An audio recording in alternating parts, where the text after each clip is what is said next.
दोस्तों, अपने पसंदीदा सीरियल गुम है किसी के प्यार में के न्यू लेटेस्ट अपडेट पाने के लिए अगर हमारे चैनल को सब्सक्राइब नहीं किया है तो प्लीज अभी के अभी चैनल को सब्सक्राइब जरूर करें।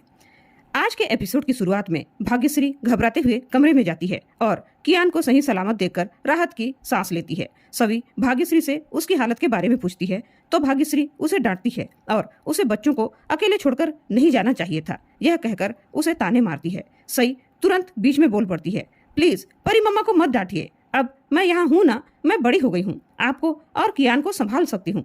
सभी मुस्कुराई और सही की तारीफ करती है कि सच में आप बहुत स्ट्रांग हो, आप सबसे बेस्ट बेटी हो। सभी प्यार से उसे सैल्यूट करती है, लेकिन तभी भाग्यश्री कहती है कि तुम दुनिया की सबसे खराब माँ हो। यह कहकर वह कॉल कट कर देती है। सभी अपने दिल से माफी मांगती है। वह आंखों में पछतावा लिए कहती है कि मैं आपको सच नहीं बता सकती मम्मी जी कि मैं यहाँ रिद्धि के लिए आई हूँ। तभी नील आकर पूछता है कि ये रिद्धि कौन है। सभी हैरान हो जाती है। नील पूछता है कि आप स्विट्जरलैंड रिद्धि के लिए आई हैं, इसका क्या मतलब है। सभी सख्त लहजे में कहती है कि मुझे तुम्हारे किसी सवाल का जवाब नहीं देना, हम दोनों ने पहले ही तय कर लिया है कि हमारे रास्ते अलग अलग हैं। नील उसे याद दिलाता है कि जो रूबीज आपके पास है उनका कनेक्शन मेरी पत्नी से भी है। इसके बाद दोनों रूबीज को ध्यान से देखते हैं। सभी को शक होता है कि कहीं ये रूबीज भी नकली तो नहीं है। वह चेक करती है और देखती है कि रूबी का रंग निकल रहा है। दोनों रूबीज को चेक करते हैं और तब सच्चाई सामने आती है कि सभी रूबीज नकली हैं। सभी परेशान हो जाती है। सभी का चेहरा जैसे डर से भर जाता है। वह सोचती है कि अब वह रिद्धि को कैसे बचा पाएगी। नील सभी को देखकर हैरान हो जाता है और पूछता है कि आप मुझसे कुछ छुपा रही हैं क्या, आपका चेहरे का रंग अचानक से क्यों उड़ गया है। सभी झूठ बोलती है कि रजत पर कर्ज था जो उसे वह चुकाने के लिए रूबीज चाहिए थे, लेकिन नील कहता है कि आप झूठ बोल रही हैं, आप बताइए ना कि सच क्या है। सभी कहती है कि मैं आपको क्यों बताऊं, क्या आप मेरे कोई रिश्तेदार हैं। नील कहता है कि मैं रिश्तेदार तो नहीं हूँ, लेकिन हमारा जरूरत का रिश्ता जरूर जुड़ गया है।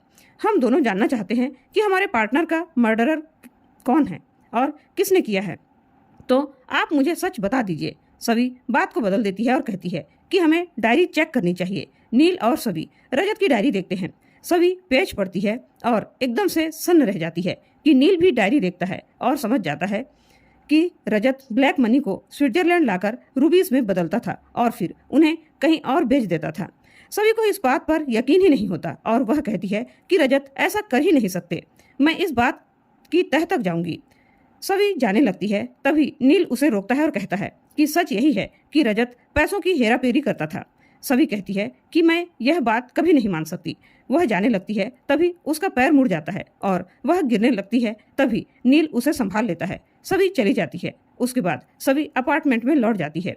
सभी रजत और उसकी फोटो उठाती है और कहती है कि मैं कभी नहीं मान सकती थी कि आप कुछ गैर कानूनी कर सकते हो, लेकिन मैंने जो देखा वह तो कुछ और ही कह रहा है। आपने मुझे अंधेरे में क्यों रखा रजत। उसके बाद वह सो रही होती है। तभी हवा से उसके कमरे की खिड़की खुल जाती है। सभी खिड़की से झांक कर देखती है कि नील ने बाहर बोनफायर जला रखा है और वह ठंड से कांप रहा होता है। सभी गुस्से में बाहर आती है और नील को कोट पहनाकर कहती है कि यहाँ से चले जाओ। नील साफ कहता है कि मैं नहीं जाऊंगा, मैं यहाँ आपके ऊपर नजर रखूंगा। सभी ताना मारती है और वहां से चली जाती है। नील को तेजस्विनी की याद आती है। सभी अपने कमरे में आ जाती है। तभी उसे पुलिस के सायरन की आवाज सुनाई देती है। वह देखती है कि नील के पास पुलिस आ जाती है। सभी को लगता है कि वह बिना इजाजत अपार्टमेंट में घुस गए थे, इसलिए पुलिस नील को पकड़ने आई है। उधर पुलिस नील से कहती है कि इस जगह पर आग जलाना मना है। ऑफिसर उसे साथ चलने के लिए कहते हैं। नील सोचता है कि अगर उन्होंने छानबीन की तो उन्हें पता चल जाएगा कि मैं और सभी बिना इजाजत अपार्टमेंट में घुस गए थे। तभी सभी आती है और कहती है कि ये मेरे साथ हैं। पुलिस उन्हें देखकर सोचती है कि ये कोई नवविवाहित कपल हैं। इंडियन ऑफिसर पूछता है कि क्या आप दोनों में झगड़ा हुआ है। नील मुस्कुराकर कहता है कि हाँ, छोटा सा झगड़ा हुआ था। पुलिस वाला कहता है कि ये कोई झगड़ा करने की जगह है, यहाँ तो लोग प्यार मोहब्बत करने के लिए आते हैं। नील पुलिस वालों से माफी मांगता है। इंडियन पुलिस वाला अपने सीनियर से कहता है कि ये कपल हनीमून मनाने आए हैं, तो इन्हें माफ कर दीजिए।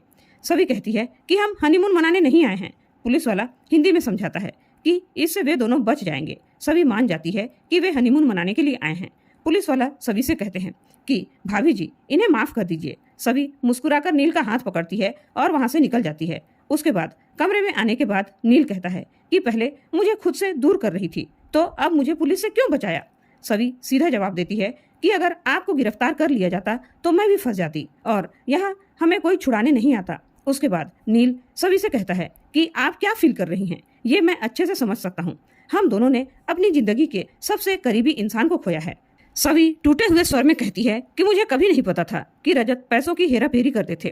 क्या मैं अपने काम में इतना व्यस्त हो गई थी कि मैं पत्नी होने का फर्ज भी नहीं निभा पाई?